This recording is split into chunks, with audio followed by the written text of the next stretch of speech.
எதுக்குடா சீக்கிரம் கிளம்ப சொன்னேன்? நானும் எவ்வளவோ யோசனை பண்ணி பார்த்துட்டேன். சாப்பாட்டுக்கு ரொம்ப திண்டாட்டமா இருக்கு. எவ்வளவு நாள் தான் நம்ம கடையிலே சாப்பிடுறது? அதான் ஒரு கல்யாணத்தை பண்ணிடலான்னு இருக்கேன்.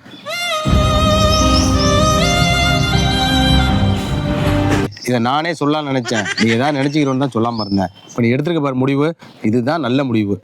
சரி வாங்க பொண்ணை பார்த்துட்டு வந்துருவோம். மாப்பிள்ளை வீட்டுக்காரன் வரனாங்க, இன்னும் ஆளை காணோம். இந்த வந்துட்டாங்க. வணக்கம். வணக்கம் வாங்க. ரொம்ப நேரம் காக்க வச்சிட்டோமோ?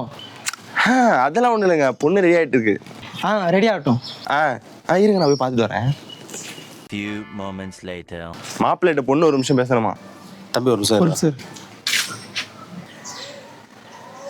அப்பா ஒரு நிமிஷம். என்ன பண்றாங்க ரெண்டு பேரும்?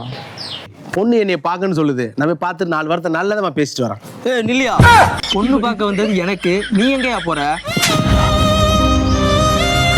ஐயா என்ன அப்பன மூணு ஒரே பொண்ணு கிடைச்சிக்கிறாங்க. இப்படிதான் பைத்தியக்கார ஃபேமிலி இருக்கும் போலயே. பொண்ணு கிடையாது, ஒரு பொண்ணு கிடையாது. ஒண்ணுடா